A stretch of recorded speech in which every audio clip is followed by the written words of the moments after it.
అందరికీ praise the lord. అనుదినము దేవుని వాగ్దానం.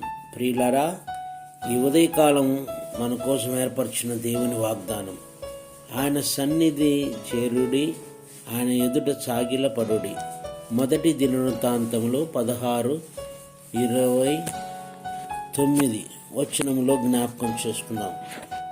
నిజంగా ఇక్కడ జ్ఞాపకం చేసుకున్నట్లయితే ప్రియులారా, ఆయన సన్నిధిని చేరుడి, ఆయన ఎదుట సాగిలపడుడి.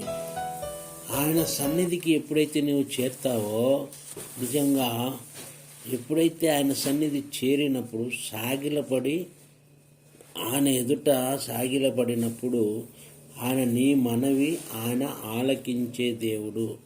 సహజంగా సమస్యలు వచ్చినప్పుడు అధికారుల దగ్గరికి వెళ్తాం. అక్కడ సాగిలపడి మన గోడును మన యొక్క సమస్యలు ఏ విధంగా అయితే చెప్పుకుంటామో, మన యేసు బాబు దగ్గరికి వెళ్ళినప్పుడు మనం సాగిలపడి ఆయన ఎదుట మన సమస్యలు చెప్పుకున్నప్పుడు మన సమస్యలకు పరిష్కారం మన యేసు ప్రభువే. కనుక నీవు ఆయనతో మాట్లాడినట్లయితే ఆయన నీతో ముచ్చటిస్తాడు.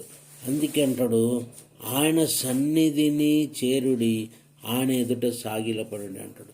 ఆనాడు ఇజ్రాయేల్ ప్రజలతో మాట్లాడినట్టుగా ఈరోజు మనందరితో మాట్లాడు.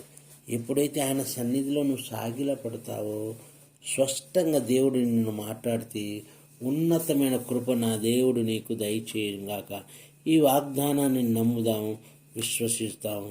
ఈ వాగ్దానం గురించి ప్రార్థన చేస్తాను. ప్రేమ కలిగిన తండ్రి, పరిశుద్ధాత్మ, ఈ యొక్క ఉదయకాలం శ్రేష్టమైన దినాన్ని మా జీవితం ప్రసాదించారు తండ్రి.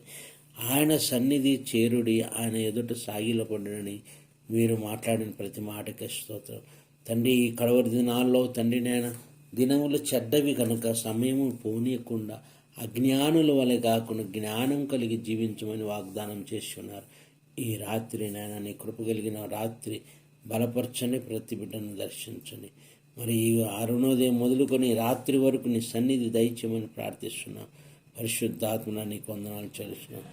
దయనా నీకు వందనాలు స్తోత్రం. ఈ రాత్రి అంతా నీ దయగలస్తం తోడుగా ఉంచి బిడ్డలకు క్షేమము, సమాధానం, నెమ్మదిని, ఆశీర్వాదం దయచేయమని మా ప్రభును రక్షకుడైన యేసు క్రీస్తు నామమున అతి వినయంతో వేడుకొంచున్నాము తండ్రి. ఆమేన్.